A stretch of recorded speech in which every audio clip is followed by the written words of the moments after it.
నమస్తే, welcome to V3 news. లక్ష్యం సమాజహితం. ముందుగా హెడ్లైన్.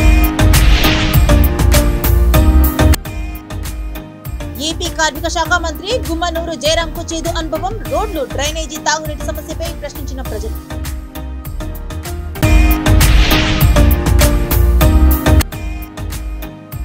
ఏపీలో కుటుంబ పార్టీలు, దోపిడీ పార్టీలకు వ్యతిరేకంగా బీసీవై పనితీరు. పార్టీ వ్యవస్థాపకుడు బోడే రామచంద్ర యాదవ్ వెల్లడి.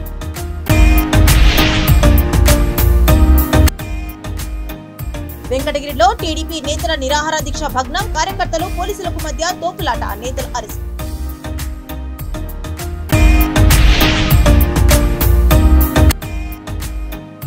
తమిళనాడు సరిహద్దులో ఘోర రోడ్డు ప్రమాదం. 7 దుర్మరణం, 14 మందికి గాయాలు. ఇక డీటెయిల్స్ లోకి చూస్తే, కర్నూలు జిల్లా అల్లూరు నియోజకవర్గం కొండ మండల పరిధిలోని కుంకునూరులో గడప గడపకు మన ప్రభుత్వ కార్యక్రమాలను పాల్గొన్న రాష్ట్ర కార్మిక శాఖ మంత్రి గుమ్మనూరు జయరాంకు చేదు అనుభవం ఎదురైంది. అంబేద్కర్ సర్కిల్ దగ్గర ఆయన ప్రసంగిస్తుండగా దళిత కాలనీ వాసులు, యువకులు ప్రధానమైన రోడ్డు, డ్రైనేజీ, తాగునీటి సమస్యలపై ప్రశ్నించారు. దీనిపై మంత్రి స్పందిస్తూ ప్రధాన రహదారికి, మరిమతులకు 20 లక్షలు, తాగునీటి సమస్యకు 40 లక్షల రూపాయలు మంజూరు చేసినట్లు తెలిపారు. ఈ సమస్యలు తీర్చిన తర్వాతనే ఎన్నికల్లో ఓట్లు అడగడానికి గ్రామంలో అడుగు పెడతానని అన్నారు. ప్రజల సమస్యలను మంత్రి దృష్టికి వినిపించుకునే సమయంలో పాత్రికేయులు ఆ దృశ్యాలను చిత్రీకరిస్తుండగా YSRCP social media coordinator Sunil పాత్రికేయులు మొబైళ్లను లాక్కున్నారు. ఈ విషయంపై మంత్రి దృష్టికి తీసుకెళ్లగా ఆయన వారిని గట్టిగా మందలిస్తూ ఇంకొకసారి ఇలాంటి సమస్య పునరావృతం కాకుండా చూస్తానని హామీ ఇచ్చారు. ఈ కార్యక్రమంలో సర్పంచ్ గొల్ల వీరమ్మ, మంత్రి సోదరుడు గుమ్మనూరు నారాయణ స్వామి, జెడ్పీటీసీ కిట్టు, పార్టీ మండల కన్వీనర్ మల్లికార్జున్ తదితరులు పాల్గొన్నారు.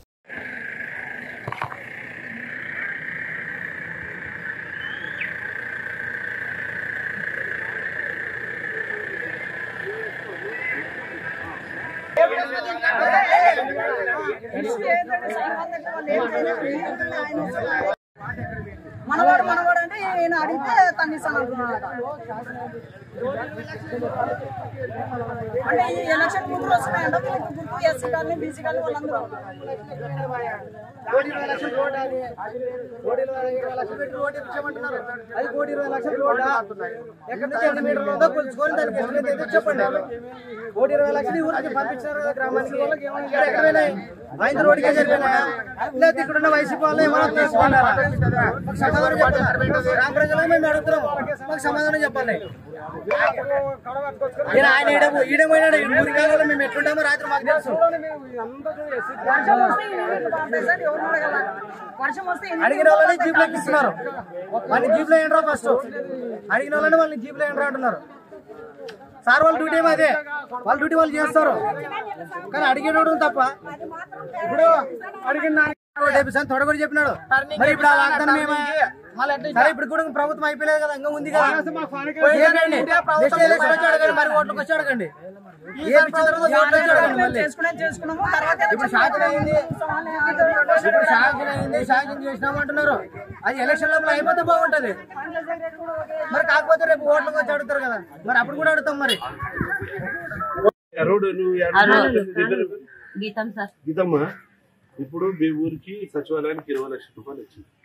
ఆ 20 లక్షలు ఈడే పెట్టేసిన పెట్టి మీ ఊర్లో ఆ రోడ్డు నేను మాట ఇచ్చి మైక్లో చెప్పిన ఆ రోడ్డు అయినాకే మీ ఊర్లో ఓటు అడిగే ఆ రోడ్డు 20 లక్షల రూపాయలతో ఇంజనీర్ చెప్పిన 20 లక్షలు అవుతుందన్నా అన్నాడు.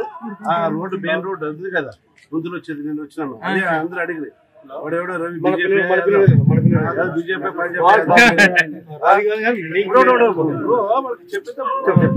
అడిగా. అడిగితే నేను పెద్దవాడు అడిగితే సరే మేము అదే పనికే ఊరూరు వచ్చేదానికి ఏమేమి కావాలో ప్రజల పరిస్థితి వచ్చినాము. ఆ 20 లక్షలతో రోడ్డు వేపిస్తాము. నేను కావచ్చు, 2 నెలల లోపల కావచ్చు. ఇంకోసారి ఎలక్షన్ ఆ రోడ్డు మెయిన్ రోడ్డు మీద నడిచి వస్తున్నామంటే పోయినసారి వచ్చి మీరు చెప్పినారు ఎవరు చేయలేరు, ఎవరైతే చేయలేరు, ఖచ్చితంగా నేను చేస్తానని మీరు వచ్చి చెప్పినందుకే మేము అందరూ అండగా ఉండి మీకు ఓట్లు వేసి మిమ్మల్ని గెలిపించుకున్నాం.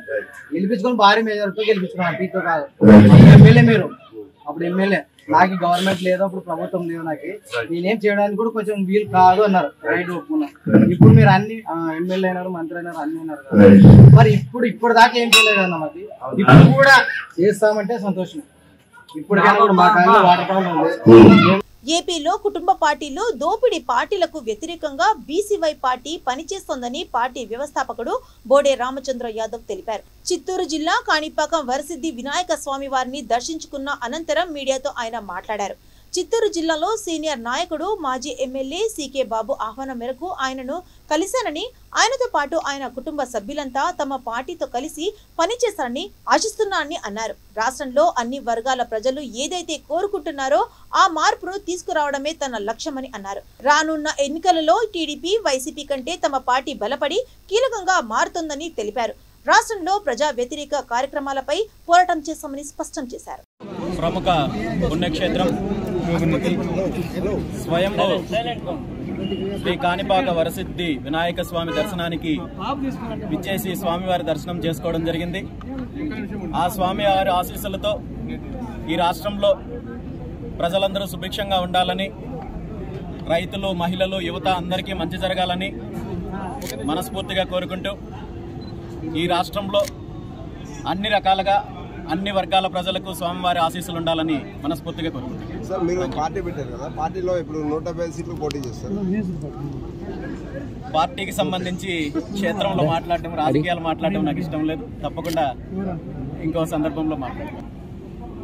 బీసీవై పార్టీ ఈరోజు ఈ రాష్ట్రంలో ఉన్న దోపిడీ పార్టీలకు, కుటుంబ పార్టీలకు వ్యతిరేకంగా ఈ రాష్ట్రంలో ఉన్న అన్ని వర్గాల ప్రజలు ఏదైతే రాజకీయ మార్పు కావాలని కోరుకుంటున్నారో ఆ మార్పుకు అనుగుణంగా ఈ రాష్ట్రంలో ఉన్న మెజారిటీ వర్గాల ప్రజల ఆకాంక్షకు అనుగుణంగా బీసీవై పార్టీ ఆవిర్భావం జరిగింది. ఖచ్చితంగా వచ్చే ఎన్నికల లోపు ఈ రాష్ట్రంలో ఇప్పుడున్న ప్రధాన పార్టీలు ఏవైతే ఉన్నాయో టీడీపీ, వైసీపీ పార్టీల కంటే కూడా బీసీవై పార్టీ బలంగా తయారవ్వబోతోంది. 24 ఎన్నికల్లో 100% బీసీవై పార్టీ కీలకం కాబోతోంది. రాజకీయ మార్పు బీసీవై పార్టీ. సార్, ఇప్పుడు మీరు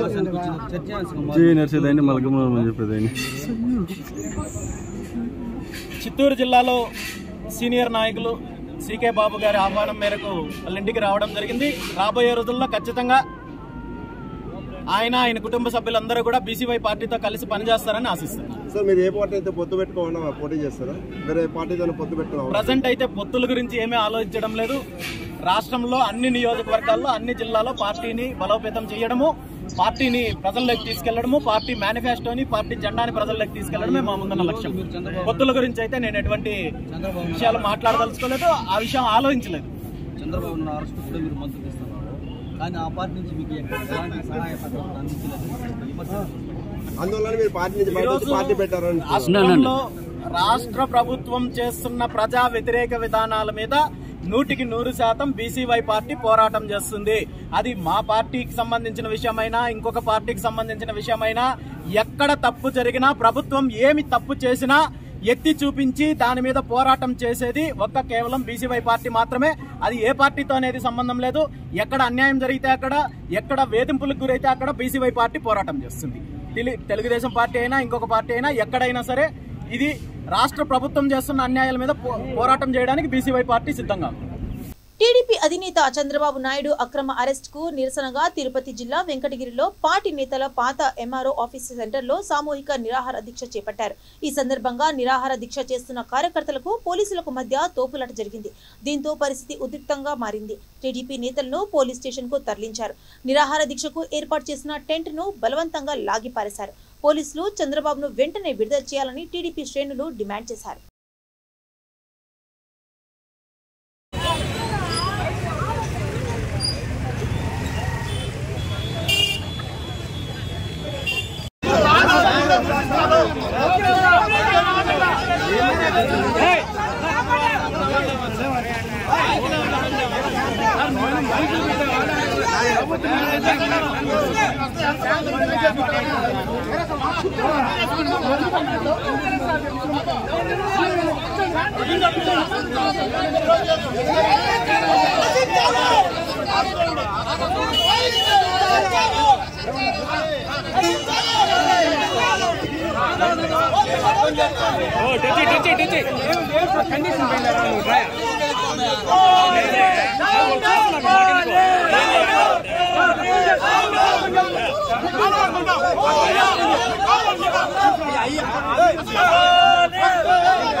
పోలీసుల మండి వైఖరి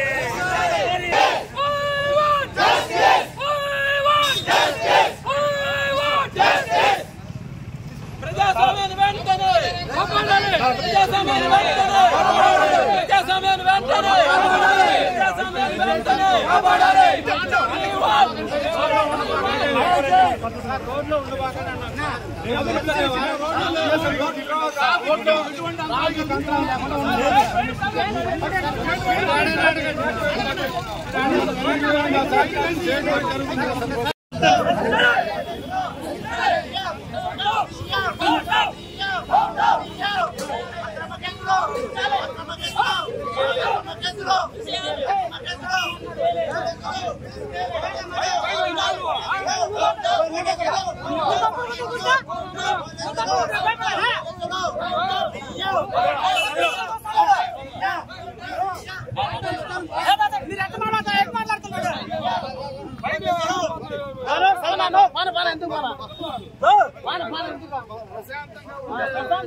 నశించాలి పోలీసుల వైఖరి. Down down police, down down police. Tamil Nadu సరిహద్దులోని నాట్రంపల్లిలో ఘోర రోడ్డు ప్రమాదం చోటు చేసుకుంది. ఈ దుర్ఘటనలో 7 మృతి చెందగా 14 మందికి గాయాలయ్యాయి. తమిళనాడు పేరునాంబట్కు చెందిన 25 మంది ధర్మస్థలకు వెళ్లి వస్తుండగా టెంపో ట్రావెల్ బ్రేక్ డౌన్ అయింది. దీంతో టెంపో ట్రావెల్ ముందు నిలిచి ఉన్న ప్రయాణికులను వెనుక నుంచి వచ్చిన లారీ ఢీకొంది. ప్రమాద స్థలంలోనే 7 దుర్మరణం చెందారు. క్షతగాత్రులను చికిత్స నిమిత్తం స్థానిక ఆసుపత్రికి తరలించారు.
కాలువ ద్వారా గుండ్లకొండ దగ్గర స్లూయస్ ఏర్పాటు చేసి గుండ్లకొండ గుడిమిరాల బంటుపల్లి బెత్తపల్లి నెలతలపర్రి చెలిమల మాచాపురం గ్రామాలకు సాగునీరు అందించాలని ఆంధ్రప్రదేశ్ రైతు సంఘం కర్నూలు జిల్లా ప్రధాన కార్యదర్శి రామకృష్ణ వ్యవసాయ కార్మిక సంఘం జిల్లా అధ్యక్షుడు వీరశేఖర్ డిమాండ్ చేశారు.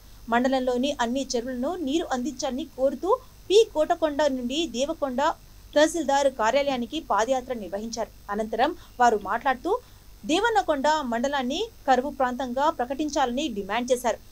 ఎంఆర్ఓకు వినతి పత్రం సమర్పించారు. ఈ కార్యక్రమంలో తెన్నెక్కల్ శ్రీరాములు, ప్రజా సంఘాల నాయకులు, కాంగ్రెస్ నాయకుడు మహేందర్ నాయుడు, రైతులు అత్యధిక సంఖ్యలో పాల్గొన్నారు. జిల్లా సమగ్రాభివృద్ధి నాయకులు గౌతేశ్వరి గారు, రైతు సంఘం జిల్లా అధ్యక్షుడు వెంకటేశ్వర్లు గారు, వ్యవసాయ కార్మిక సంఘం జిల్లా ఉపాధ్యక్షులు వీరశేఖర్ గారు, జిల్లా అధ్యక్షులు వీరశేఖర్ గారు, రైతు సంఘం సీనియర్ నాయకులు శ్రీరాములు గారు, రైతులు, రైతు సంఘం కార్యకర్తలు, దేవరకొండ కాంగ్రెస్ పార్టీ నాయకులు మహేంద్ర నాయుడు గారు, అట్లాగే కోటకొండ గ్రామ రైతులు, పెద్దలు అందరికీ కూడా రైతు సంఘం జిల్లా కమిటీ తరఫున నమస్కారాలు తెలియజేస్తూ, రైతు సంఘం దేవరకొండ మండల కమిటీ ఆధ్వర్యంలో ఈరోజు రేపు 2 రోజులు పాదయాత్ర చేపట్టడం జరిగింది. ఈ పాదయాత్ర ఎందుకు జరుగుతుంది అనేటువంటి విషయాన్ని కూడా మన సూర్య గారు క్లుప్తంగా వివరించడం జరిగింది. ఈ మండలం అంతా కూడా ఎడారిగా ఉంది. ప్రతి సంవత్సరం పిలిస్తే వచ్చేటువంటి కరువుగా ఉన్నటువంటి పరిస్థితి ఈ మండలంలో ఉంది. గతంలో మేము ఈ గ్రామానికి వచ్చిన సందర్భంగా ఏదైనా బోర్లు పడితే కనుక పంటలు వేసుకుందామని చెప్పేసినట్టే 700-800 అడుగుల లోతు పోతే కూడా నీళ్లు పడేటువంటి పరిస్థితి లేదు. వేల లక్షల రూపాయలు ఖర్చు పెట్టి రైతులు నష్టపోతున్నటువంటి పరిస్థితి ఉంది. వాపోయినటువంటి సందర్భాలు ఉన్నాయి. మరి హంద్రీనివా మనకు దగ్గరలో పోతుంది, హంద్రీనివా పోతుంది, కానీ హంద్రీనివా నీళ్లు అనుభవించడానికి అవకాశం లేనటువంటి పరిస్థితి ఈ మండలంలోని అనేక గ్రామాలకు ఉంది. సుమారుగా హంద్రీనివా ద్వారా 60,000 ఎకరాలు ఆయకట్టు ఉన్నప్పటికీ కూడా ఈరోజు పంట కాలువ లేకపోవడం చేత మొత్తం కూడా పంటలన్నీ వేసిన పంటలన్నీ కూడా ఎండిపోయి రైతులు తీవ్రంగా నష్టపోతున్నారు. ఈ సంవత్సరం కూడా మన జూన్ మాసంలో వేసినటువంటి పంటలన్నీ కూడా ఎండిపోయి పాసేసుకునేటువంటి పరిస్థితి కూడా ఉంది. లక్షల రూపాయలు పెట్టుబడి పెట్టి రైతులు నష్టపోయినారు. అన్ని రకాల అవకాశాలు ఉన్నాయి. ఈ మండలం సస్యశ్యామలం కావడానికి అనేక రకాల అవకాశాలు ఉన్నాయి అని చెప్పేసినటువంటిది రైతు సంఘం మండల కమిటీ వేసినటువంటి కరపత్రంలో చాలా స్పష్టంగా పేర్కొనబడడం జరిగింది. అనేక రకాల చెరువులు ఈ మండలంలో ఉన్నాయి. చెరువులు, కుంటలు ఇట్లాంటివి నింపినట్లయితే కనుక అన్ని ద్వారా పంట పొలాలకు కాలువలు ఏర్పాటు చేయడం ద్వారా అత్యధిక భూమికి, సాగు భూమికి నీళ్లు వచ్చి సస్యశ్యామలం కావడానికి అవకాశం. టీడీపీ అధినేత చంద్రబాబుపై వైసీపీ ప్రభుత్వం అక్రమ కేసులు బనాయించి కక్ష సాధింపు చర్యలకు పాల్పడుతోందని కర్నూలు జిల్లా అల్లూరు టీడీపీ మాజీ ఇన్ఛార్జి వీరభద్ర గౌడ్ ఆరోపించారు. అల్లూరులోని తన కార్యాలయంలో నిర్వహించిన విలేకరుల సమావేశంలో ఆయన మాట్లాడుతూ జగన్ ప్రభుత్వం ప్రతిపక్ష పార్టీల నేతలను టార్గెట్ చేస్తూ అక్రమ కేసులను బనాయిస్తోందని మండిపడ్డారు. స్కిల్ డెవలప్మెంట్ కేసులో చంద్రబాబు పేరు లేకున్నా సిఐడి అధికారులు ఎలా అరెస్టు చేస్తారని ప్రశ్నించారు. మాజీ ముఖ్యమంత్రిని అరెస్టు చేసే ముందు గవర్నర్ అనుమతి తీసుకొని నోటీస్ ఇవ్వాలని అన్నారు. అలాంటి నిబంధనలు పాటించకుండా జగన్ డైరెక్షన్ లో అధికారులు, పోలీసులు వ్యవహరిస్తున్నారని అన్నారు. బాబు అరెస్టు రాష్ట్ర ప్రజల్లో సానుభూతిని కలిగించిందని అన్నారు. జరుగుతున్న పరిణామాలను ప్రజలు గమనిస్తున్నారని, రానున్న రోజుల్లో వారే ఈ ప్రభుత్వానికి తగిన బుద్ధి చెబుతారని హెచ్చరించారు. మా మాజీ ముఖ్యమంత్రి గౌరవనీయులు నారా చంద్రబాబు నాయుడు గారు ప్రతి నియోజకవర్గం కొన్ని నియోజకవర్గం తిరుగుతున్నారు. అక్కడ కూడా విశేషంగా జనాలు వస్తున్నారు. మరి ఇవన్నీ రావడం చూసి ఇది ఏదో ఎట్లయినా కానీ మనం కళ్ళెం వేయాలి, దీనికి ఏ రకంగా కళ్ళెం వేస్తే సరిపోతుంది అని చెప్పి ఈ కేసు పెట్టడం. ఈ స్కిల్ డెవలప్మెంట్ కేసు అనేది ఎప్పుడు బుక్ అయింది? 2021లో కేసు బుక్ అయింది. మరి అప్పటి నుంచి ఇప్పటిదాకా ఏం చేశారు? ఏ ప్లాన్ చేసుకుని మీరు అరెస్ట్ చేశారు? పోనీ స్కిల్ డెవలప్మెంట్లో ముఖ్యమంత్రికి ఏం సంబంధం ఉంటుంది? క్యాబినెట్లో ఉంటారు, క్యాబినెట్లో మంత్రులు ముఖ్యమంత్రులే ఉంటారా? అక్కడ ఉండే ఐఏఎస్ ఆఫీసర్లు ఉంటారు, ఆ డిపార్ట్మెంట్కి చెందిన ప్రిన్సిపల్ సెక్రటరీ ఉంటాడు, మళ్ళీ ఆ డిపార్ట్మెంట్కి చెందిన ఇంకా అధికారులు ఉంటారు. మళ్ళీ వీళ్ళందరినీ కూడా అరెస్ట్ చేయాలా, వీళ్ళందరినీ కూడా ఎఫ్ఐఆర్ రాయాలి కదా. ఇవన్నీ లేకుండా కేవలం ముఖ్యమంత్రిని ఆయన పేరు లేకుండా కూడా A37గా మళ్ళీ దాంట్లో జాయిన్ చేయడం, అలాగే మొన్న ఈరోజు పొద్దున్న మళ్ళీ అచ్చెన్నాయుడు కూడా దాంట్లో జాయిన్ చేయడం, మళ్ళీ అలాగే మీరు అక్కడ ఉండే అధికారులు ఆ రోజు ఎవరైతే ఉన్నారో వాళ్ళు కూడా జాయిన్ చేయండి. ఇది ఆల్రెడీ అప్పుడు కేసులో కొంతమందిని అరెస్ట్ చేశారు, కొంతమంది ముందస్తు బెయిల్ తెచ్చుకున్నారు, కొంతమంది బెయిల్ తీసుకుని రిలీజ్ అయ్యారు. మరి అలాంటప్పుడు ఇంతవరకు ఏం చేసి ఇప్పుడు ముఖ్యమంత్రి మీద ఇది ఏంది అంటే దీన్ని అంతా చూస్తుంటే రాజకీయ దురుద్దేశంతో చేసిందని పక్కాగా ప్రజలకు అర్థమైపోయింది. ఈరోజు ఆంధ్రప్రదేశ్ ప్రజలు ఎట్లున్నారంటే why not 175 for the TDP అనేటట్టున్నారు. ఈరోజు అవుట్ ఆఫ్ 175 టీడీపీ. అది మీరు తెచ్చిచ్చిన గిఫ్ట్ మాకు.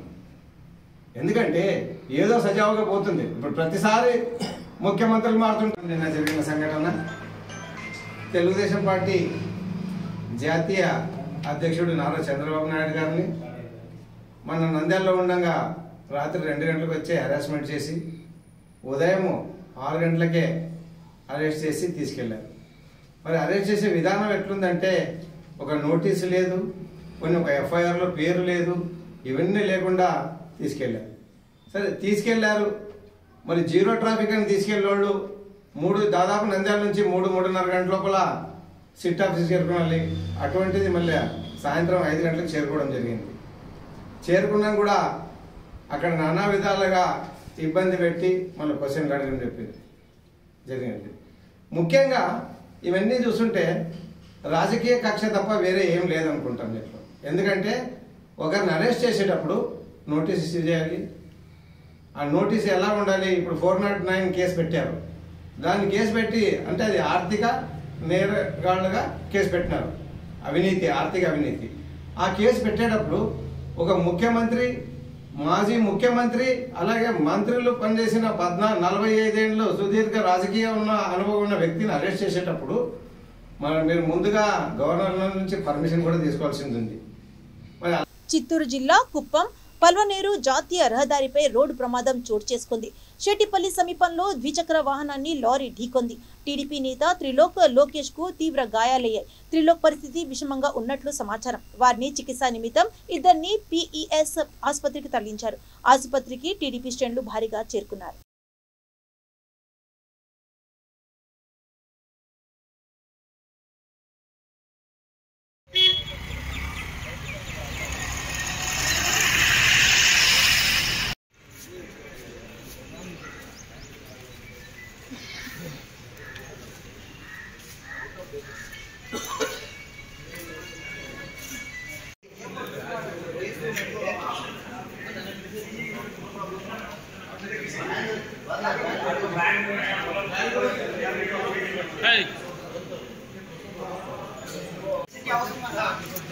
ఎట్లను అయ్యో హాట్ చూపే అయ్యో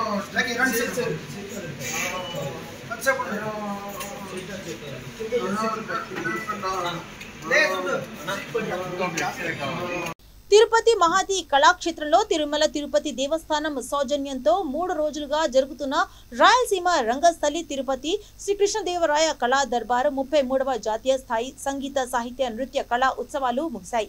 ఆంధ్రప్రదేశ్, తెలంగాణ రాష్ట్రాలకు చెందిన కళాకారులు సాహిత్యం, నాట్య రంగంతో పాటు విశిష్ట సేవలు అందించిన సామాజిక సేవకులను సన్మానించారు. ఈ కార్యక్రమంలో ఎమ్మెల్సీ సిపాయి సుబ్రహ్మణ్యం, ఫిలిం ఛాంబర్ అధ్యక్షుడు Venugopal Reddy, president PC royal, SB Sudhakar Reddy, BJP నాయకులు గుండాల గోపీనాథ్, NB హర్షవర్ధన్ రెడ్డి, శాంతి మోహన్ తదితరులు పాల్గొన్నారు.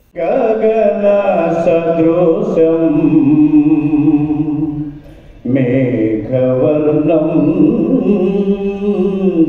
శుభాంగం లక్ష్మీకాంతం కమలనయనం యోగి హృద్యానగమ్యం वन्दे विष्णुं भवभयहरं सर्वलोकैकनाथं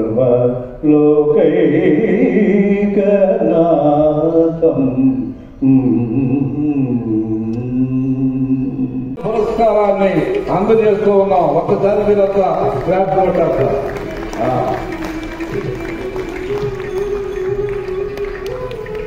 తర్వాత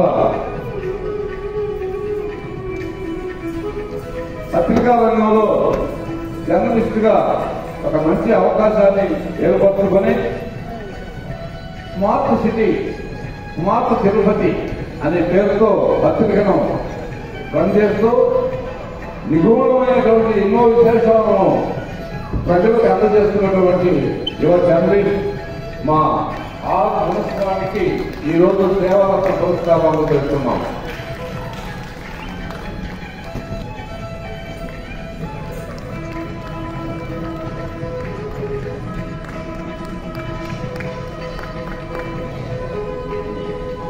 తర్వాత నాట్యమేళలో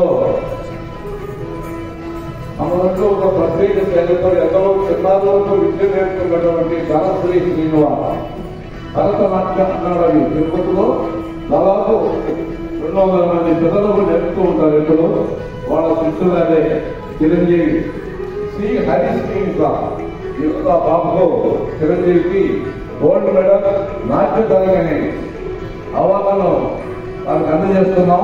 టీడీపీ అధినేత చంద్రబాబుపై అక్రమ కేసులు బనాయించినందుకు రాష్ట్ర వ్యాప్త బంద్ లో భాగంగా కడప జిల్లా జమ్మలమడుగులో వీధులు తిరుగుతూ బంద్ నిర్వహించారు. ఈ కార్యక్రమంలో Jammalamadugu Telugu Desam party in charge Bhupesh Reddy, party నాయకులు, కార్యకర్తలు పాల్గొన్నారు.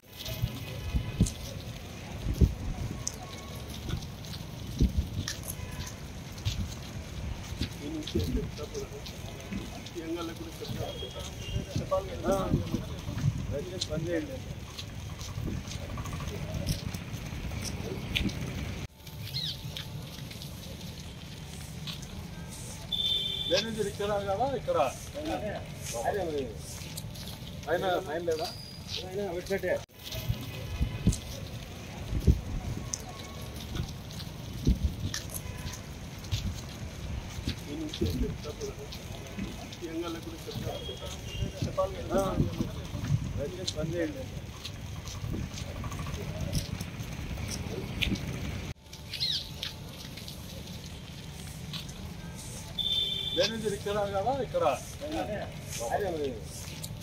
ఆయన లేదా తిరుపతి జిల్లా గూడూరు చెన్నకేశ్వర స్వామి గుడి ఆవరణలో గుర్తు తెలియని వ్యక్తి మృతదేహాన్ని స్థానికులు గుర్తించారు. స్థానికుల సమాచారం ప్రకారం అతను నిన్న మధ్యాహ్నం నుండి అక్కడే పడుకొని చనిపోయినట్లు తెలుస్తోంది. మృతుడి వయసు 50 సంవత్సరాలు ఉండవచ్చని సమాచారం. వివరాలు పూర్తిగా తెలియాల్సి ఉన్నాయి. 1 టౌన్ పోలీసులు కేసు నమోదు చేసి దర్యాప్తు చేపట్టారు.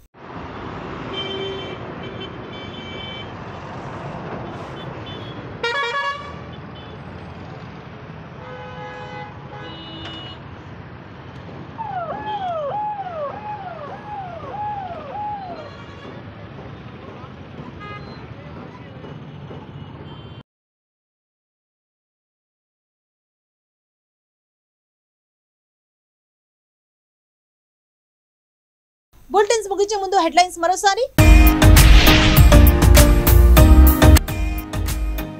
ఏపీ కార్మిక శాఖ మంత్రి గుమ్మనూరు జయరాంకు చేదు అనుభవం. రోడ్లు, డ్రైనేజీ, తాగునీటి సమస్యపై ప్రశ్నించిన ప్రజలు.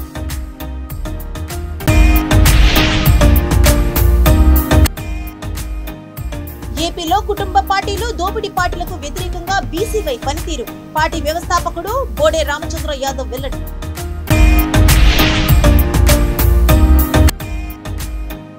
వెంకటగిరిలో టీడీపీ నేతల నిరాహార దీక్ష భగ్నం. కార్యకర్తలు, పోలీసులకు మధ్య తోపులాట. నేతలు అరెస్ట్.